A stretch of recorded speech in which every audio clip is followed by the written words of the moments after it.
Thank you. Karena udah 16.05.06 malah aku screenshot dulu ya yang udah hadir. Kayaknya satu orang belum hadir, ntar suruh hubungin aku aja kalau ada yang merasa. Enggak, ding, udah ada semua. Sip. Karena udah ada semua, jadi kita mulai aja praktikum hari ini.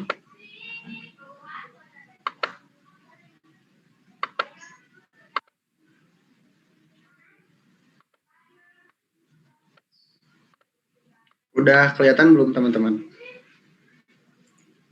Udah. Oke, sip. Kalau udah kelihatan, bismillahirrahmanirrahim. Assalamualaikum warahmatullahi wabarakatuh. Waalaikumsalam. Waalaikumsalam warahmatullahi wabarakatuh. Oke, sip. Nah, selamat datang teman-teman semua. Hari ini kita ketemu di Lab 4, Sistem Informasi Akuntansi. Nah, setelah kemarin kita tahu SIA itu apa, terus DFD itu apa, terus tahu flowchart itu apa. Nah, sekarang kita udah tahu nih perencanaannya. Sekarang kalau ada perencanaan mungkin ada yang timbul suatu hal-hal yang kita tidak inginkan gitu. Nah, hal yang kita tidak inginkan di perusahaan biasanya kita sebut dengan fraud gitu. Nah, biar lebih jelasnya nih teman-teman, fraud itu apa sih, kenapa tidak diinginkan oleh perusahaan, kita bakal mulai masuk aja di lab fraud ini. Nah, seperti yang udah dikasih tahu nih, yang udah ada di modul juga, dikasih tahu kalau fraud itu adalah cara yang digunakan seseorang, berarti bisa individu, terus sebuah entitas, berarti bisa berkelompok juga tuh, untuk mendapatkan keuntungan secara tidak adil atas orang atau entitas lain. Nah, jadi intinya gini, fraud tuh sebuah cara, sebuah aktivitas, sebuah perilaku dari seseorang, dari individu maupun kelompok nih. Nah, si individu atau kelompok itu tuh melakukan sebuah hal yang menguntungkan dia pribadi gitu. Nah, karena menguntungkan diri dia pribadi, dampaknya tuh merugikan pihak lain. Nah, pas kemarin practice tuh teman-teman secara garis besar udah benar buat ngasih tahu apa sih fraud. Pokoknya fraud tuh suatu tindakan yang dilakukan oleh individu atau kelompok yang nantinya mendapatkan keuntungan untuk dia dan merugikan orang lain gitu. Jadi itulah gampangnya kalau kita mau tahu fraud itu apa gitu. Nah, biasanya nih kalau misalkan terjadi sebuah fraud, orang-orang tuh kalau melakukan fraud tuh akan ada usaha untuk menutupi menutupi perilaku dia yang melakukan fraud gitu. Nah, biasanya tuh disusul nih kalau ada fraud pasti bakal disertai kesalahan penyampaian.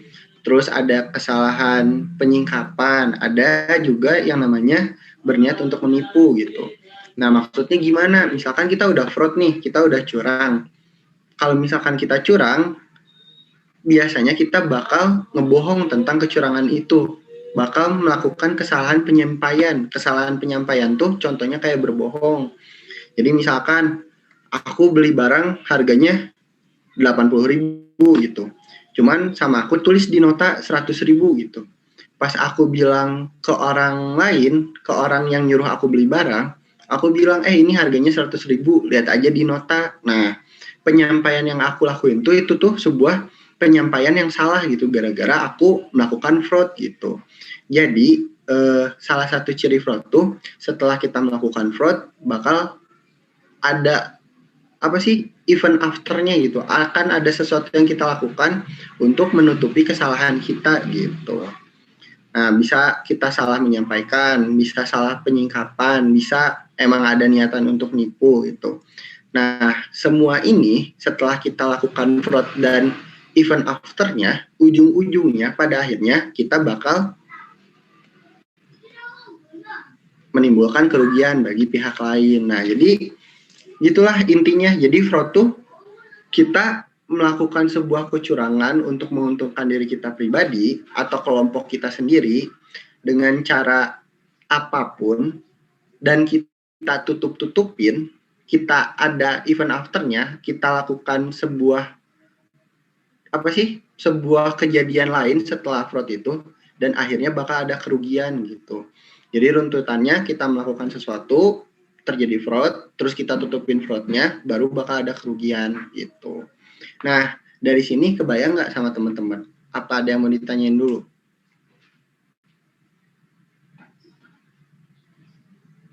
Nggak ada? Oke. Kalau misalnya nggak jelas, langsung potong aja nggak apa-apa. Next-nya. Nah, kalau misalkan kita ngomongin fraud, ternyata fraud tuh nggak cuma satu macam nih. Jadi adanya fraud di perusahaan tuh nggak di perusahaan aja, mau di organisasi atau mau dimanapun, yang namanya fraud tuh biasanya terbagi menjadi 3 kategori atau 3 tipe. Yang pertama ada ini misappropriation of asset atau penyalahgunaan aset. Terus ada fraudulent financial reporting, kecurangan pada laporan keuangan. Dan yang paling dekat sama kita ada yang namanya corruption gitu atau korupsi. Nah, kemarin yang pre-quiz sempat aku tanya nih, dari 3 kategori ini, mana sih yang paling berbahaya buat perusahaan kita gitu. Nah, jawaban teman-teman pun beragam. Ada yang bilang penyalahgunaan aset, ada yang bilang kecurangan laporan keuangan, ada yang bilang korupsi gitu. Nah, jawaban teman-teman tuh nggak ada yang salah gitu. Teman-teman jawab benar semua gitu. Soalnya yang namanya fraud dalam bentuk apapun, dalam bentuk kategori apapun, itu semuanya bahaya gitu. Makanya kita harus tahu hal-hal yang mengancam perusahaan kita gitu. Nah, kita bahas yang paling dekat sama kita, yang fraudulent financial reporting. Nah, fraudulent financial reporting tuh intinya kita melakukan rekayasa terhadap laporan keuangan kita gitu. Kita akalin lah laporan keuangannya. Nah, itu ya satu, yang kecurangan pada laporan keuangan. Tapi sebenarnya rekayasa laporan keuangan tuh nggak semua hal yang kita lakukan terhadap laporan keuangan tuh itu bisa langsung kita sebut itu fraud gitu. Nggak kayak gitu konsepnya. Ada beberapa cara biasa disebut dengan earning management, yang ini nih, yang earning management, itu tuh nggak termasuk fraud gitu. Nah, kenapa earning management nggak termasuk fraud? Karena contohnya nih, yang income smoothing. Income smoothing tuh dia tuh teknik gimana caranya biar income kita tuh nggak terlalu fluktuatif gitu. Misalkan periode 1 50, periode 2 tiba-tiba langsung 100 gitu. Kan itu terlalu fluktuatif. Terus periode 3-nya naik lagi turun lagi ke 50 lagi gitu. Itu kan terlalu terlalu tinggi gitu perbedaannya gitu. Deltanya gitu. Nah, makanya income smoothing itu gimana caranya biar kelihatan lembut nih, kelihatan smooth gitu. Si pemasukan kita, si income kita. Nah, caranya tuh misalkan nih ada yang sistem pendapatannya diakui lebih awal. Sistem pendapatannya diakuinya misalkan periode selanjutnya gitu. Nah, itu contoh income smoothing biar asalnya yang 50 150 bisa dirubah misalkan jadi 63, 63, 63 gitu. Jadi kelihatannya tuh lebih halus gitu. Kenapa dilakukan income smoothing? Soalnya biasanya nih kalau perusahaannya perusahaan terbuka, perusahaan yang yang listing di bursa saham, investor-investor tuh senangnya nanam saham di perusahaan yang stabil gitu, kondisi keuangannya gitu, pendapatannya stabil, pengeluarannya stabil gitu, biar mereka tuh lebih tenang dalam berinvestasi. Makanya ada income smoothing dilakukan sama perusahaan. Nah, jadi income smoothing kan sama-sama ngerekayasa keuangan, tapi kenapa boleh? Nah, income smoothing itu boleh dilakukan asal tetap mematuhi aturan yang ada, mematuhi hukum yang ada gitu. Karena ini sifatnya laporan keuangan, makanya kita harus mengikuti PSAK yang ada. Pernyataan-pernyataan yang di PSAK harus kita ikutin gitu. Nanti pas kita melakukan income smoothing, prinsipnya, metode akuntansinya, kita harus pakai yang sesuai dengan kaidah-kaidah yang dinyatakan dalam PSAK gitu. Nah, bedanya kalau misalkan kita tidak sesuai dengan PSAK, berarti itu udah menyimpang tuh dari cara kita, teknik kita melakukan laporan keuangan gitu. Kalau nggak sesuai dengan PSAK, maka jatuhnya ke financial statement fraud gitu.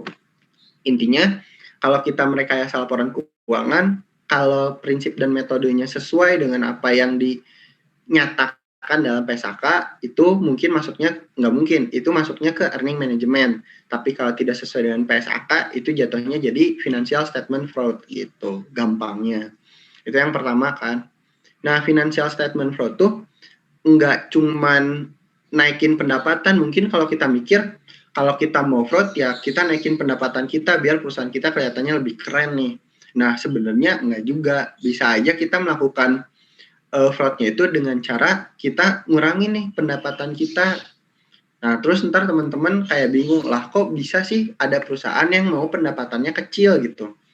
Nah, biasanya kalau RUPS misalkan gitu, biasanya mereka tuh kayak menyatakan pendapat mereka gitu, pengen target pendapatan di tahun, misalkan sekarang tahun 2021, pengen pendapatan di tahun 2021 misalkan 100.000 gitu, 100.000 dolar misalkan.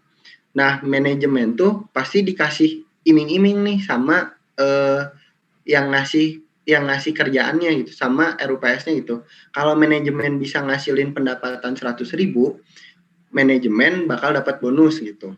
Nah, misalkan pada kenyataannya manajemen tuh dapat 120.000 nih.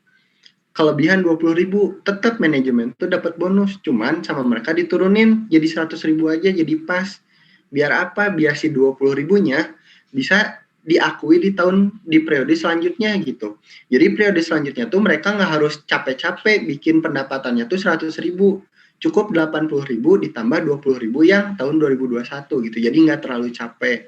Nah, kalau misalkan nggak sesuai dengan PSAK, prinsip dan metode-metodenya, nah itu masuk ke financial statement fraud gitu. Itu yang financial statement fraud. Terus kita balik lagi ke korupsi. Kalau misalkan kita ngomongin korupsi, pasti teman-teman udah nggak asing sama yang namanya korupsi. KKN lah, korupsi, kolusi, nepotisme. Contohnya kayak penyuapan. Mungkin teman-teman tahu nih, kayak kasus yang kemarin, yang dana bantuan sosial, dana bansos. Ya katanya 10.000 diambil gitu. Nah, itu termasuk ke dalam jenis korupsi gitu. Nah, jenis korupsinya termasuk ke dalam penyuapan. Maksudnya gimana? Jadi, nggak jauh dari yang aku contohin tadi. Misalkan si pemerintah tuh ngalokasiin dananya tuh, pemerintah ngalokasiin dana nih. Nah, selanjutnya, pas pemerintah beli itu, mereka beli yang 100.000. Tapi pemerintah tuh bilang ke suppliernya, bisa nggak harganya di 120.000-in, nanti 20.000-nya buat kita gitu. Terus suppliernya bilang, oh ya udah boleh gitu, asal tendernya jatuhnya ke saya gitu. Nah, itu salah satu bentuk penyuapan. Nanti si 20.000-nya dikali berapa banyak mereka beli barang, itu keuntungannya buat oknum-oknum tertentu di pemerintah gitu. Itu salah satu jenis penyuapan gitu di korupsi. Nah, ciri-cirinya korupsi biasanya nih, kalau korupsi itu fraud yang mereka lakukan tuh jumlahnya tuh material. Teman-teman tahu kan material tuh yang signifikan, yang berpengaruh terhadap keuangan kita gitu. Terus selain material, biasanya ciri-cirinya tuh korupsi itu dilakukannya nggak cuma sama satu orang doang. Korupsi itu dilakukannya sama berkelompok biasanya. Kayak misalkan yang sering terjadi gitu, kayak ada yang mau masuk sekolah tapi pakai nyogok gitu ke SMA favorit misalkan. Dia ngasih nih ke bagian pendaftarannya misalkan 1 juta gitu. Nah, kalau di bagian pendaftarannya udah ACC, nanti di bagian pendataan siswanya itu tuh butuh disuap lagi. Yang anak ini tadi udah masuk lewat jalur belakang, nih ada 200.000 buat kamu. Nah, jadi satu kelompok tuh bakal korupsi gitu, kalau korupsi gitu. Jadi nggak bisa korupsi dilakuin sendiri gitu. Nah, bedanya sama yang asset misappropriation tuh bisa dilakuin sama satu individu doang. Nah, contohnya kayak gimana? Contohnya bisa aja asset misappropriation-nya ke cash atau ke inventory atau other asset nih yang ini. Mana? Yang cash atau yang inventory and all other asset. Nah, maksudnya gimana? Bisa dilakuin sendiri tuh, misalkan yang cash nih, aku disuruh jadi bendahara gitu. Nah, kalau jadi bendahara, aku otomatis megang uang organisasi aku nih. Nah, si uangnya sama aku dicoceng nih, sama aku pakai yang 100.000, misalkan aku pakai 30.000 buat makan gitu. Nah, itu salah satu jenis asset misappropriation, soalnya itu tuh uang organisasi, tapi sama aku pakai buat kepentingan aku pribadi gitu. Nah, sifatnya kan bisa dilakuin sendiri. Terus sifatnya, kalau yang asset misappropriation tuh biasanya tidak material, jadi kecil gitu uangnya. Beda sama korupsi. Kalau korupsi kan jatuhnya yang material, yang gede-gede gitu uangnya. Kalau asset misappropriation tuh hitungan moneternya tuh nggak material gitu, jadi kecil-kecil. Bisa dilihat ke contoh lainnya yang inventory and all other asset. Nah, contohnya gimana? Aset yang lain? Kayak biasanya di perusahaan tuh ada mesin fotokopi nih. Nah, mesin fotokopi itu kan harusnya dipakai buat motokopi kegiatan-kegiatan perusahaan doang kan. Terus misalkan aku punya anak aku pengen difotokopiin, misalkan tugasnya di buku paket gitu, biar bisa dikerjain kan. Kalau buku paket nggak boleh kita langsung tulis, ya udah sama aku fotokopi tuh buku paketnya. Nah, itu tuh suatu tindakan yang aset misappropriation, soalnya aset perusahaan tapi aku pakai buat kepentingan pribadi gitu. Nah, sesuai dengan jenisnya itu tuh aku fotokopi itu ya aku doang sendiri gitu. Nah, selain aku melakukan sendiri, fotokopinya paling 100 lembar lah paling banyak, dan itu tuh nggak material buat perusahaan gitu. Itu contoh yang ada asetnya kayak gitu. Nah, sampai tiga kategori fraud ini teman-teman udah kebayang nggak? Atau ada yang mau ditanyain dulu?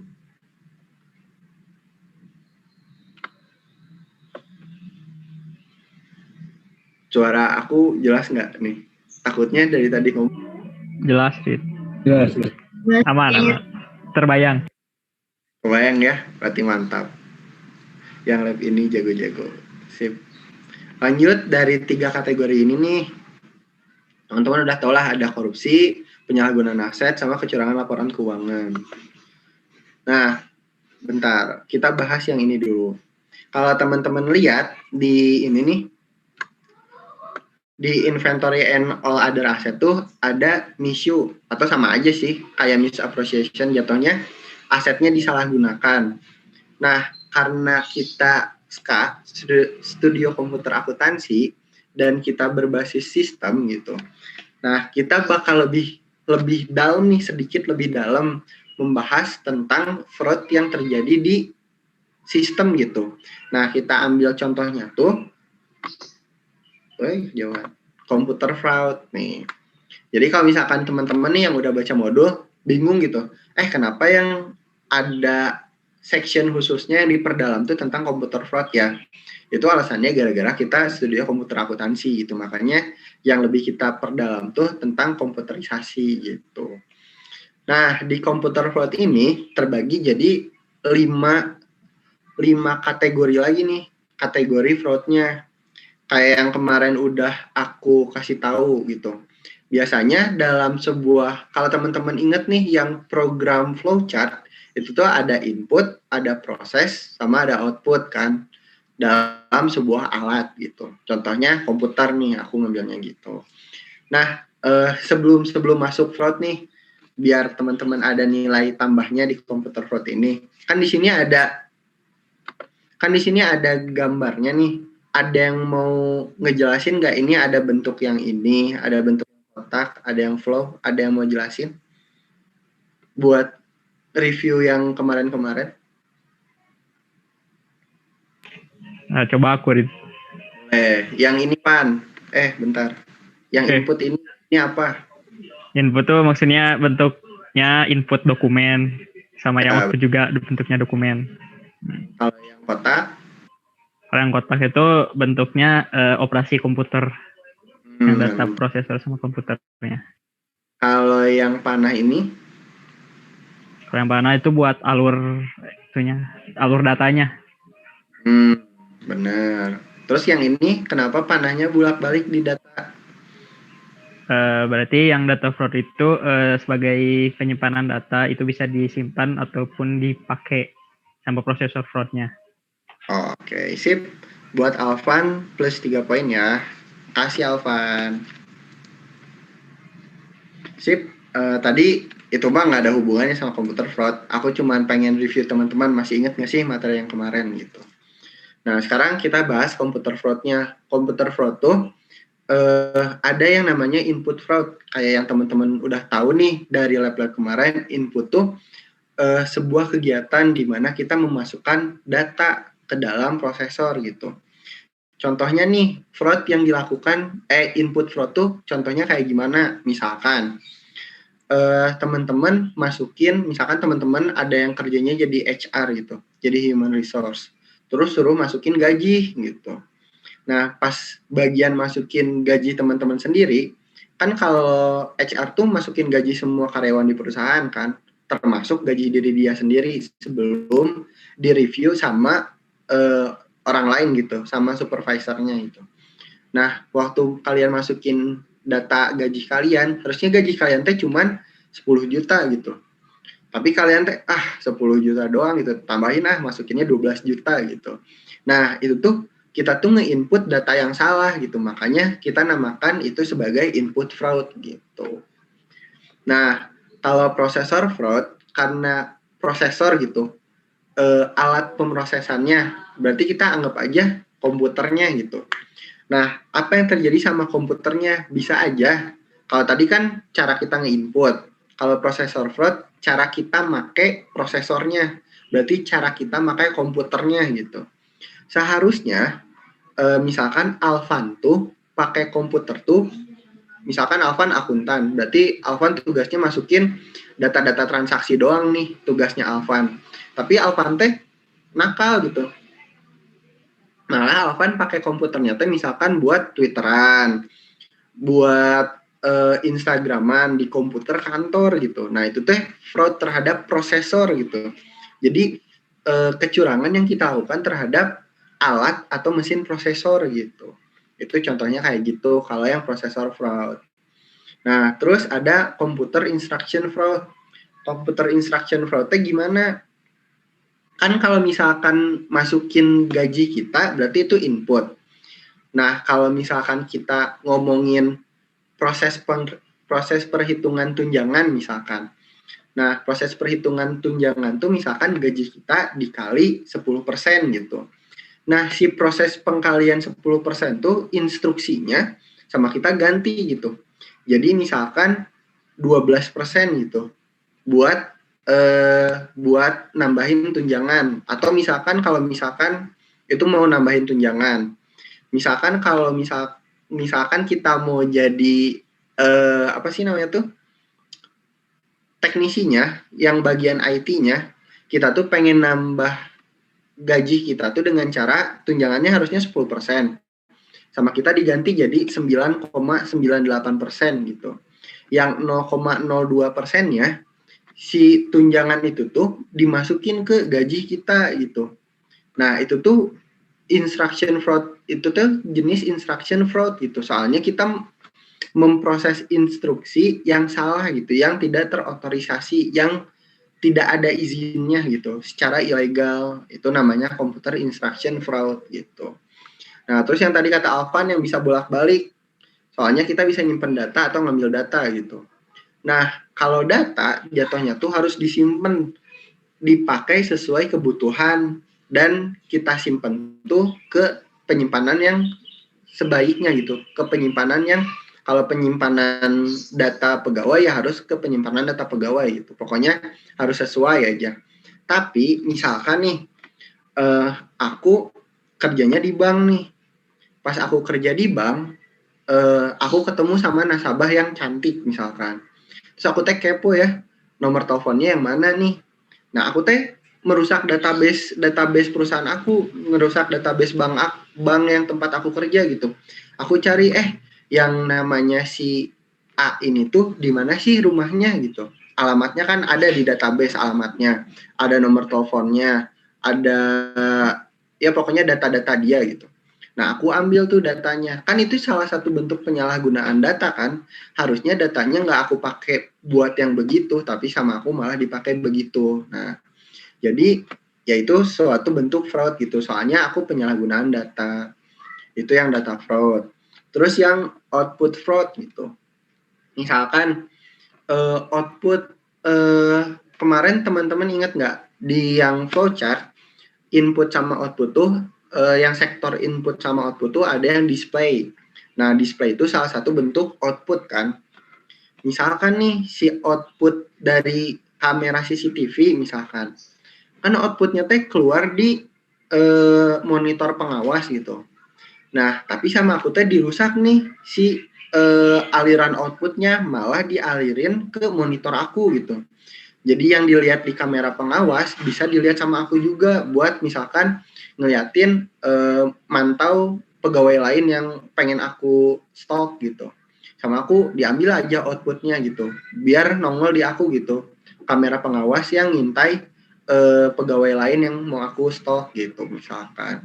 Nah, jadi itu salah satu beberapa fraud yang terjadi terhadap komputer secara komputerisasi gitu. Dari sini udah kebayang nggak atau ada yang belum jelas? 3, 2, 1. Udah jelas ya? Oke, syukur kalau udah jelas. Selanjutnya, nah, ini suara aku masih ada nggak? Oke, takutnya hilang suaranya. Nah, ada karena kita udah ngebahas fraud di masalah komputer atau komputerisasi, sekarang kita ngebahas komputer attack and abuse gitu. Jadi jenis tipe-tipe penyerangan apa sih yang bisa dilakukan terhadap komputer gitu. Sebenarnya udah aku spill juga tadi beberapa gitu. Terus ini aku ambil 5 contoh yang paling dekat sama kita. Ada hacking, ada phishing, ada phishing, ada internet misinformation, sama ada click fraud. Nah, buat hacking pasti teman-teman kayak udah biasa ngedengernya gitu. Jadi coba ada yang mau ngejelasin nggak hacking itu apa? Aku kasih poin plus. Ayo, ada yang mau nggak? Gampang hacking mah. Kan teman-teman suka bilang, ini mah dihack gitu. Apa dihack teh gitu? Apa ada yang mau? 3, 2, 1. Iya, nggak ada. Ya udah, aku yang dapat 2 plusnya. Jadi, kalau misalkan ada hacking itu apa sih? Hacking tuh sebuah proses kita masuk ke sistem orang lain dengan tanpa izin, dan udah masuk ke sistem orang lain, kita tuh bisa ngambil data, bisa copy data, bisa merubah data, terus bisa juga sampai menghancurkan sistemnya gitu. Itu yang namanya hacking.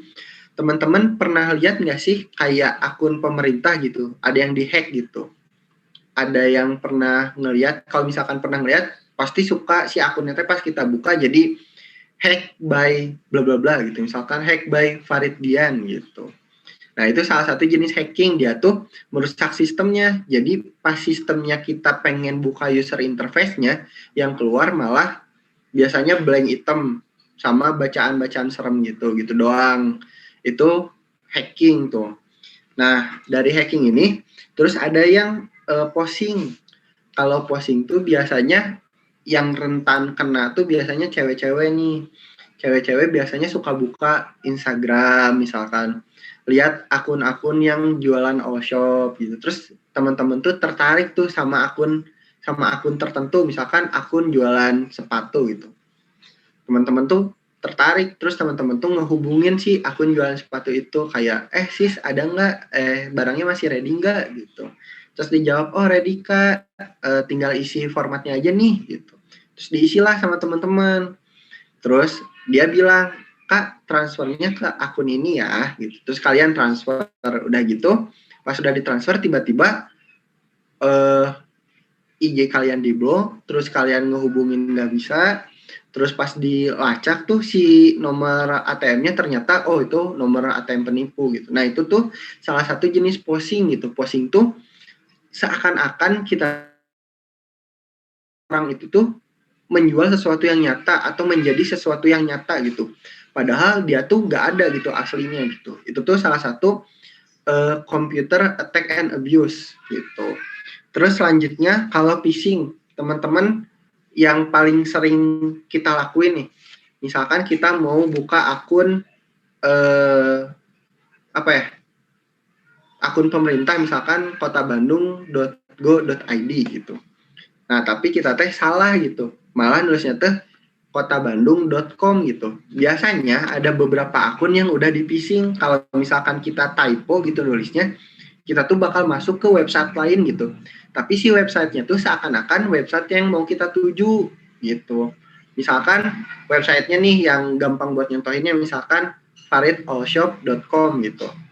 Pas kalian ngetik malah Farid allshop pakai S lagi allshops gitu .com gitu. Pas dibuka sama gitu tampilannya, terus kalian teh malah seakan-akan berada di website yang benar gitu. Kalian teh ya udah ngisi data pribadi, terus ngisi mau beli apa, terus nge-transfer, ngirim bukti transfer gitu. Nah, kalian tuh nggak sadar, ternyata kalian tuh ada di website yang salah gitu.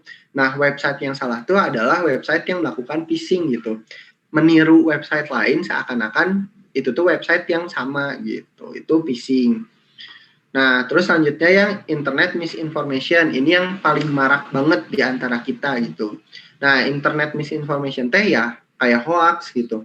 Kayak kalian tuh belum baca nih beritanya gitu, yang di-share di WA sama mama kalian misalkan. Ya udah share lagi ke grup angkatan gitu. Misalkan hati-hati vaksin berbahaya gara-gara apa gitu. Tapi kalian tuh belum baca gitu. Nah, takutnya ada internet misinformation, contohnya kayak hoax tadi. Itu yang keempat. Terus yang kelima nih, yang kelima tuh click fraud. Click fraud tuh kayak gimana? Kalian pernah lihat Shopee nggak? Kalau kalian pernah buka Shopee, kalian tuh di layar awal tuh biasanya suka ada toko yang muncul gitu. Terus di bawahnya ada tulisan iklan gitu. Nah, kalau kalian klik toko itu tuh secara nggak langsung kalian tuh menambah tagihan si toko itu sebesar misalkan 100 perak gitu buat sekali klik gitu. Nah, klik fraud itu dilakukannya misalkan nih sama Shopee gitu. Shopee itu netapin tarif kalau yang masang iklan di Shopee sekali kliknya 100 perak. Nah, si Shopee itu pakai yang namanya bot klik gitu. Bot klik tuh robot yang dipakai fungsinya buat ngeklik doang gitu, biar nambah tagihan si yang masang iklan. Nah, sebenarnya nggak ada yang ngeklik iklan kita, tapi sama Shopee pakai bot klik, ada yang ngeklik tuh sampai 1000 kali. Jadi tagihan kita tuh melonjak, tapi yang beli nggak ada gitu. Nah, itu salah satu contoh click fraud gitu. Jadi kita tuh seneng, ternyata banyak yang ngunjungin, tapi kok nggak ada yang beli. Nah, kalau misalkan kayak gitu ceritanya bisa aja kalian tuh kena click fraud gitu. Nah, sampai sini udah jelas atau ada yang mau ditanya dulu sama teman-teman?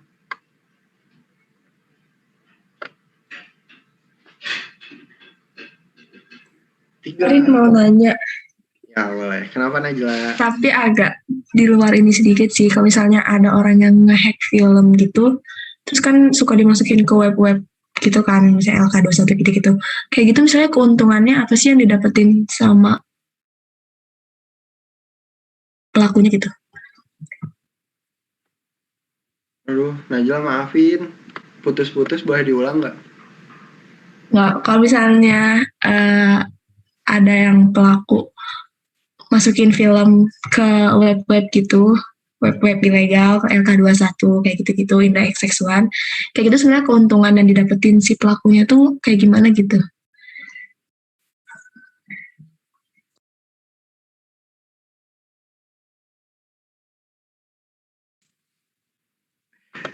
Suka kebiasaan. Maaf.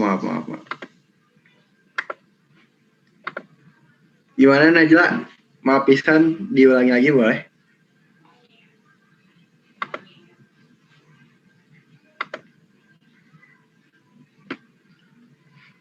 Apa dari tadi suara aku nggak jelas ya? Halo? Nah iya, jelas Najla. Gimana? Jadi misalnya kan suka ada yang masukin film, nge-hack film gitu, misalnya ngedirekam, dimasukin ke web-web gitu kan. Nah sebenarnya itu keuntungan yang didapetin sama pelakunya apa gitu? Oke. Itu tuh konsepnya gini Najla. Misalkan nih Najla tuh ngerekam film, terus dimasukin ke website film punya Najla gitu. Kayak ya kita tau lah semua LK21 misalkan. Nah si LK21 teh nyari film bajakan atau dia ngerekam film sendiri terus dimasukin ke LK21.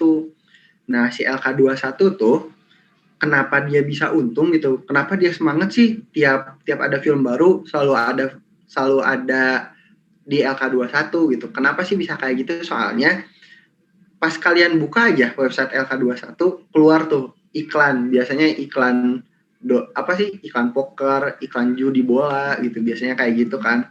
Nah, iklan-iklan itu teh kalau misalkan nggak sengaja kita klik gitu, kita kepo nih, pengen lihat judi teh kayak gimana gitu, kita klik aja.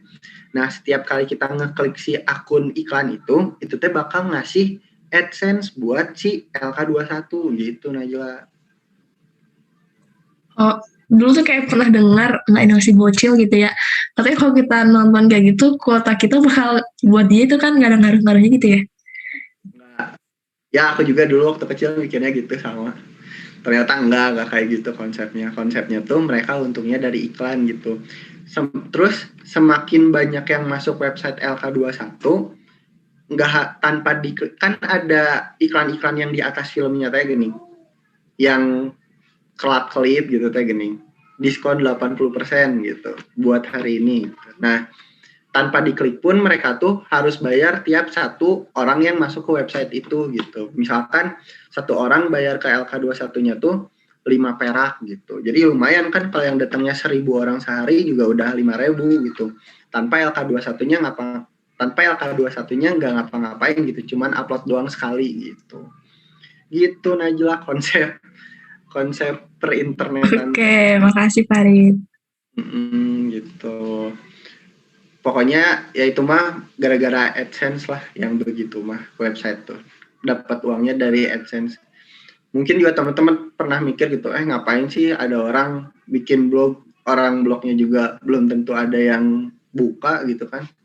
Ya bisa aja dia pakai AdSense gitu. Jadi kalau ada yang buka, keluar iklan dulu, iklannya di close, masuk AdSense tuh ke si yang bikin blognya 2 perak gitu. Ya lumayan, sehari yang masuknya 10 orang juga udah 20 perak, 100 hari 200 perak tuh. Bisa beli pecin gitu kan, lumayan. Ya gitulah kurang lebih konsep AdSense tuh. Sip, ada yang mau nanya lagi nggak tentang computer attack and abuse?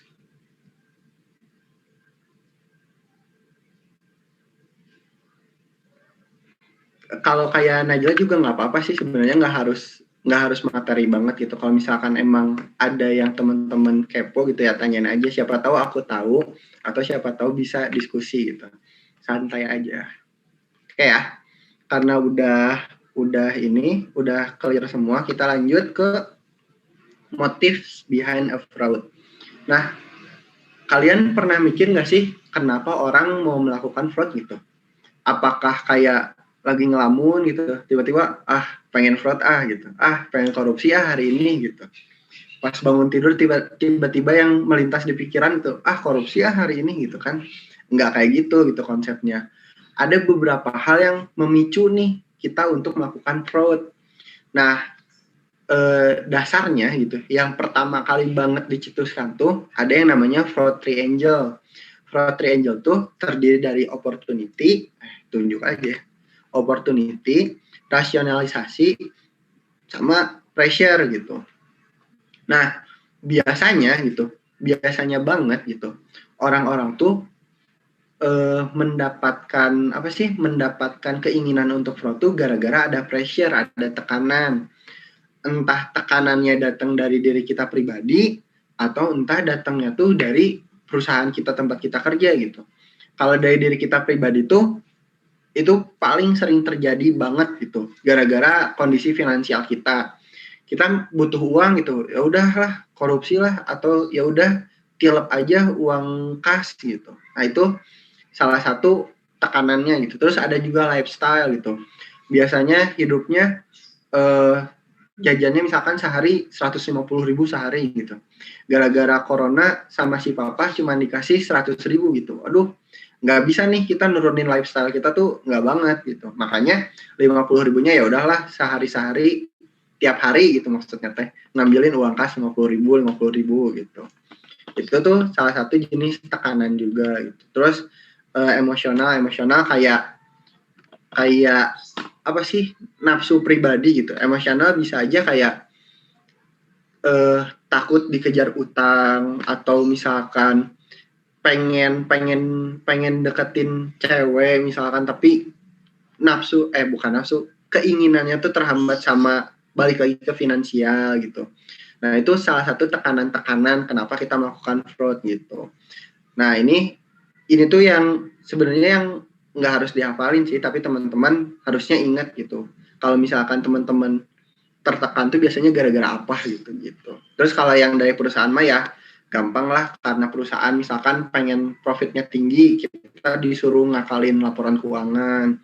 Terus misalkan perusahaan pengen ya pokoknya apa sih, tekanan-tekanan dari perusahaan gitu, makanya kita melakukan fraud gitu. Kayak perusahaan pengen kita kerjanya lebih awal gitu, jadi datang tepat waktu, pulang lebih lembur gitu. Ya udah kita akalinnya si absensinya kita bisa, si kodenya misalkan kan harusnya pakai jempol, bisa pakai kodenya kasihin orang lain gitu biar diabsenin. Pokoknya kalau ada tekanan itu teh menimbulkan rasa ingin melakukan fraud gitu. Terus ada rasionalisasi. Rasionalisasi tuh kita tuh mewajarkan suatu hal gitu, atau menganggap suatu hal yang salah itu sebagai hal yang benar gitu. Misalkan nih kejadiannya, kalau misalkan apa ya, di kasir Indomart, Alfamart gitu, suka misalkan kayak ada kembaliannya tuh ada yang 100 perak gitu. Dia tuh bilang ke kita, Mbak boleh nggak 100 peraknya didonasiin gitu. Terus kita bilang, oh ya udah Mbak, nggak apa-apa didonasiin. Sebenarnya tuh sama dia tuh nggak dimasukin tuh di struknya si donasi tuh, si 100 peraknya tuh ya udahlah dicatat sama dia, buat aku aja 100 peraknya gitu. Terus ada 100 orang yang kayak gitu, lumayan 100 dikali 100 10.000 gitu, bisa beli gorengan gitu istilahnya. Nah, makanya kenapa sih teman-teman harus ngecek struk lagi gitu, takutnya tuh ada rasionalisasi yang kayak gitu. Soalnya nggak jarang nih ada beberapa oknum gitu yang melakukan hal-hal tersebut gitu. Bilangnya mau didonasiin, bilangnya mau disumbangin, tapi masuk ke saku sendiri gitu. Terus dia tuh nggak punya rasa bersalah, soalnya ada rasionalisasi. Toh kasir aku yang toh teman aku juga yang jadi kasir, mereka pada begitu gitu, yang nggak apa-apa sih, itu mah wajar gitu. Toh cuman 100 perak, nah, itu tuh mereka membenarkan sesuatu yang salah gitu. Mereka bilangnya cuman 100 perak gitu. Itu teh salah satu bentuk rasionalisasi gitu. Terus ada yang opportunity itu ada kesempatan nih. Nah, kesempatannya kayak gimana? Misalkan balik lagi kayak yang uang kas tadi.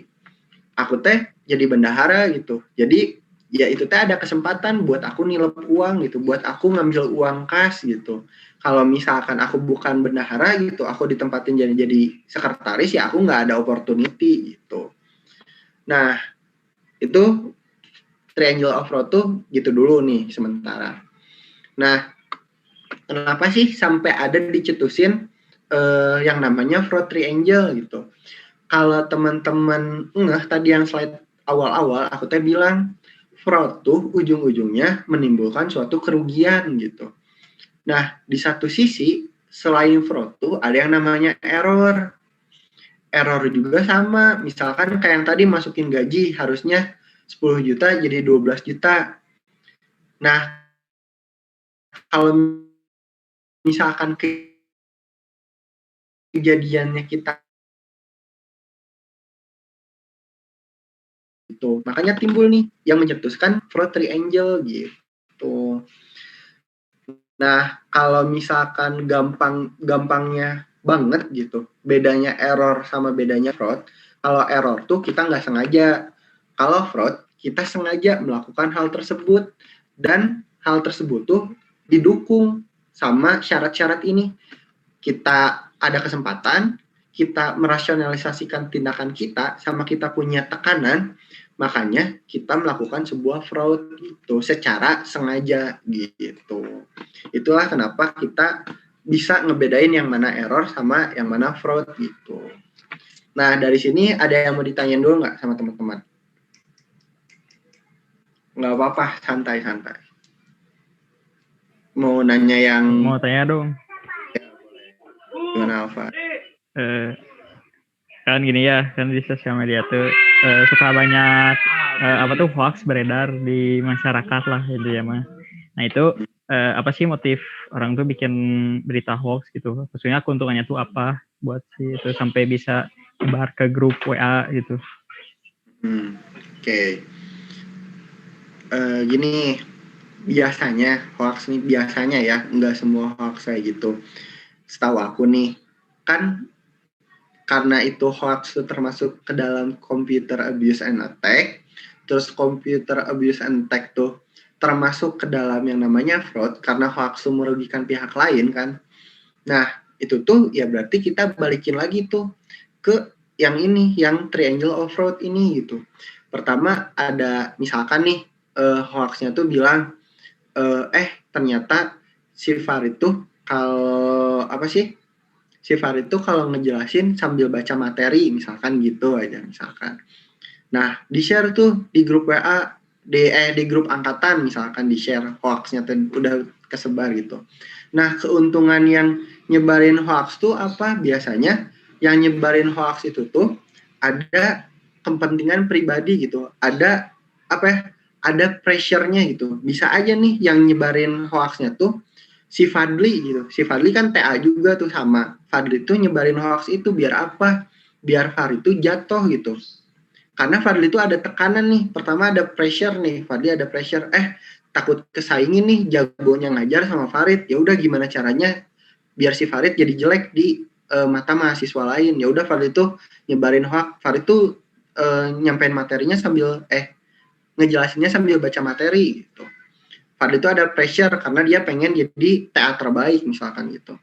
Terus ada opportunity-nya juga nih. Opportunity-nya tuh misalkan nih kesempatannya kenapa Fadli yang bikin hoaxnya soalnya Fadli teman dekat Farid misalkan. Jadi otomatis orang-orang tuh bakal percaya sama omongan Fadli gitu gara-gara Fadli teman dekatnya Farid gitu. Terus yang ketiga ada rasionalisasi gitu. Jadi Fadli nggak takut buat nyebarin hoax Farid suka baca materi gitu soalnya orang-orang pun di luar sana yang menyebarkan hoax tuh jarang kok yang sampai masuk penjara gitu. Jadi Fadli teh tenang-tenang aja, soalnya Fadli mikirnya hoax tuh masalah kecil gitu. Nggak mungkin diungkit sampai dibesar-besarkan gitu. Itu rasionalisasi sama Fadli gitu. Nah makanya buat teman-teman yang lain, pertanyaan-pertanyaan terkait kenapa sih orang melakukan fraud gitu. Entah fraudnya mau jenisnya kayak gimana, kita balikin lagi nih ke triangle of fraud ini atau fraud triangle ini gitu. Pasti kalau misalkan itu fraud, bakal tiga alasan ini tuh bakal ada gitu penyebabnya gitu. Kayak yang tadi Alvan tanyain kalau kenapa sih misalkan Fadli nyebarin hoax tentang Farid gitu. Pasti bisa kita cocok logiin nih. Kesempatannya apa nih? Pressure-nya apa nih? Rasionalisasinya apa nih gitu. Dan yang harus diperhatikan kalau misalkan enggak tiga-tiganya ada itu bukan fraud, itu jatuhnya jadi error. Kalau enggak tiga-tiganya terpenuhi. Jadi kalau kita mau ngejustifikasi sesuatu hal itu fraud, 3 hal ini harus terpenuhi gitu. Kebayang nggak Alvan? Bayang Rid. Makasih Rid. Sip, mantap. Selanjutnya karena kita ada yang mau nanya lagi nggak atau cukup? Ya cukup, bagus. Selanjutnya nih, udah fraud triangle, ada kan fraud triangle tuh ada opportunity, kan namanya kesempatan tuh banyak ya. Entah kesempatan gara-gara waktunya pas nih, pas butuh, pas ada uang yang bisa dikorupsi misalkan. Entah karena jabatan kita pas, entah karena kemampuan kita pas gitu. Jadi ada kesempatan gitu gara-gara ada yang pas-pas kayak gitu. Nah, makanya dikembangin lagi nih si opportunity-nya tuh. Jadi ada fraud diamond. Fraud diamond tuh si opportunity-nya tuh dikembangin lagi karena kita pisahin antara kejadiannya yang pas sama kapasitasnya yang pas. Makanya timbul nih capacity gitu. Maksudnya capacity itu apa? Biasanya nih kapasitas tuh merujuknya sama jabatan, sama kemampuan gitu. Kesempatannya udah ada nih buat korupsi misalkan. Rasionalisasinya orang-orang juga pada korupsi. Udah pressure-nya misalkan istri minta mobil baru nih. Nah, ini udah pas, tiga-tiganya udah ada. Nah, dilihat nih kapasitasnya. Kalau misalkan kita sebagai office boy gitu, misalkan sebagai office boy, ya mana bisa kita korupsi uang negara gitu, mana bisa kita korupsi uang bansos gitu, ya nggak bisa gitu. Tapi kalau misalkan si tiga hal itu udah terpenuhi dan kapasitas kitanya bisa gitu, kapasitas kita misalkan sebagai menteri apa gitu, yang buat membantu menteri sosial gitu. Nah, karena kapasitas kita sebagai menteri sosial, ya berarti kita bisa melakukan hal tersebut gitu. Makanya dipisah tuh, apa sih, ada penjabaran lebih dari opportunity. Ada opportunity kejadiannya yang pas, ada capacity yang kapasitas kita, jabatan kita, kemampuan kitanya pas gitu. Jadi ada nih yang namanya fraud diamonds gitu. Simpelnya gitu. Ini fraud diamonds. Terus sekarang nih, ini dulu deh, ada yang mau ditanyain dulu nggak? Oke, nggak ada. Ya, kalau yang sekarang nih, ada yang baru lagi. Ternyata kapasitas tuh terlalu general lagi nih. Sama beberapa ahli tuh di split lagi. Ada kapasitas arogan kita, ada kapasitas kompetensi kita gitu. Nah, jadinya pentagon yang kapasitasnya tuh dipecah jadi ada arogan sama kompetens, yang lainnya mah sama opportunity, pressure, rasionalisasi gitu. Nah, kompetens tuh yang tadi aku sebutin gitu, ada keahlian yang kita miliki gitu. Misalkan lagi kita misalkan akuntan ya, ada kesempatan kita buat melakukan fraud. Terus tekanan kayak tadi biasa minta-minta gitu, keluarga pengen yang lebih wae. Rasionalisasi, akuntan-akuntan lain juga biasa curang gitu. Terus ada arogan, ada rasa bahwa kita tuh bisa gitu, karena kita tuh punya jabatan. Arogan tuh, jadi arogan tuh kemauan kita gitu, ada kemauan kitanya ternyata. Terus ada kompetens, ada keahliannya. Kalau misalkan akuntan mau ngakalin laporan keuangan karena punya keahliannya, otomatis bisa kan. Tapi kalau misalkan dia bukan akuntan, misalkan dia teknik sipil gitu. Teknik sipil, walaupun ada kesempatan ngakalin laporan keuangan, ada tekanan, ada rasionalisasi, ada arogan, tapi dia nggak ngerti masalah akuntansi, dia nggak akan bisa gitu. Makanya harus ada kompetensinya gitu buat melakukan kecurangan. Terus yang arogan, yang datangnya dari diri kita, misalkan yang akuntan tadi, kita tuh bisa gitu ngakalin laporan keuangan, tapi kita nggak mau gitu, nggak ada arogansi dari diri kita sendiri gitu, yang nggak akan fraud gitu. Beda ceritanya kita bisa melakukan kecurangan itu dan kita punya arogansi dari diri kita sendiri, maka terjadi fraud gitu. Tapi yang sering dipakai, yang benar-benar harus teman-teman ingat gitu, yang fraud triangle gitu, karena itu basic banget gitu. Nah, yang baru lagi, yang sekarang terupdate lagi, itu udah sampai hexagon gitu. Jadi ya fraud ini tuh bakal berkembang terus gitu, tapi basicnya teman-teman harus tahu dari 3 hal tersebut. Jadi gitu deh materi hari ini. Ada yang mau ditanyain dulu nggak sama teman-teman? Rit, mau nanya dong. Boleh. Nih siapa? Keluar sih. Haikal. Oh ya, gimana Haikal?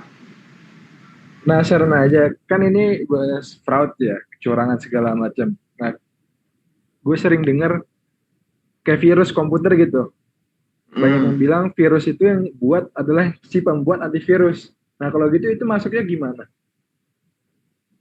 Masuk apa ya? Kan itu kecurangan juga nggak sih sebenarnya? Jadi dia sengaja buat virus biar dia orang pada beli antivirus dia gitu. Nanti udah ini buat baru lagi, itu gimana tuh? Nah, kalau misalkan secara nyatanya gitu ada yang mengatakan itu ternyata fraud gitu. Nah, itu pasti mereka tuh ngebalikin nih ke triangle fraud ini gitu. Kenapa yang nyebarin virus kenapa yang punya antivirus nyebarin virus? Nah, dibalikin ke sini ada tekanan si tukang antivirus ya. Dia teh nggak mau aplikasinya nggak laku gitu. Makanya dia nyebarin virus yang bisa nyembuhinnya cuman antivirus dia doang. Itu pressure-nya gitu. Terus opportunity-nya kalau dia bikin virus, ya berarti cuma dia doang yang tahu obatnya gitu. Yang tahu antivirusnya cuma dia doang gitu. Terus rasionalisasi, ternyata yang aku tahu ya, ternyata emang ada beberapa oknum pembuat antivirus yang konsepnya tuh gitu, dia nyebarin virus dan cuman antivirus dia doang yang bisa nyembuhin gitu. Dan pas mau nyembuhin virus yang itu tuh suka berbayar gitu. Nah, dari situlah pokoknya segala permasalahan fraud duniawi gitu ya, kalian mikirnya jatuhin lagi aja langsung ke triangle fraud ini gitu. Kalau tiga-tiganya masuk ke pikiran, masuk akal gitu, oh berarti itu emang benar-benar fraud gitu. Dan buat aku pribadi gitu, yang pernah sedikit terbuka gitu, pemikirannya gara-gara tukang antivirus yang nyebar virus gitu. Kalau buat aku gitu, kalau buat teman-teman ya itu opini masing-masing ya, tapi kalau buat aku itu termasuk fraud gitu. Soalnya menurut aku udah masuk ke fraud triangle ini gitu. Gimana? Kejawab nggak Alvan? Alvan lagi. Haikal. Iya, yeah, thank you. Ada lagi teman-teman? Nggak apa-apa lah, kita mah ngobrol aja. Kalau waktu mah pasti nggak akan bareng sama yang kelas lain, pasti aku tambahin gitu. Jadi slow lah. Ada yang mau ditanyain dulu nggak? Atau sudah? Boleh. Siapa tadi? Aku Beri yang mau nanya. Kalau misalkan error tuh berarti dia kan tadi kata Farid kan yang fraud itu dia bakal dikatakan fraud kalau dia udah memenuhi 3 yang fraud triangle itu kan. Kalau misalkan dia kan, kalau misalkan error bisa nggak dia tapi 3-3-nya termasuk juga? Nggak bisa. Soalnya kalau error mungkin masuk dari 3 itu mungkin masuk ke salah satu. Tapi nggak mungkin sampai 3-3-nya gitu. Soalnya kalau ciri khas error tuh kita melakukan kesalahan dan kita tuh nggak tahu kesalahan kita di mana gitu. Nah, kalau misalkan fraud, kita melakukan kesalahan dengan sengaja kan, makanya sama kita ditutup-tutupin gitu. Nah, yang nutup-nutupin itunya tuh kadang susah gitu sama kita buat ditelisik gitu, buat kita gali lebih dalam. Makanya kita gali lebih dalamnya tuh sama yang ini, sama opportunity, rasionalisasi, sama pressure-nya gitu. Jadi kalau error, mungkin nggak masuk salah satu dari ini? Ya mungkin, tapi nggak mungkin sampai full 3-3-nya gitu. Pasti cuma 2 atau cuma 1 gitu. Kalau misalkan 3-3-nya, itu kita nggak bisa nyebut itu error, itu udah jadi fraud gitu. Kalau udah lengkap 3-3-nya gitu. Terima kasih Farid. Ada lagi teman-teman? Karena udah jam segini ya udah deh. Aku rasa cukup buat pertemuan kali ini. Semoga materinya bermanfaat. Nanti soalnya bakal aku di-share di Google Classroom. Kalau misalkan ada beberapa hal yang nggak paham, tanya aja langsung di grup gitu. Sekian pemaparan materi dari aku. Semoga teman-teman bisa paham. Gitu deh. Terima kasih teman-teman semua. Boleh live. Makasih Farid. Makasih Farid. Terima kasih Farid. Makasih Farid. Oke. Thank you.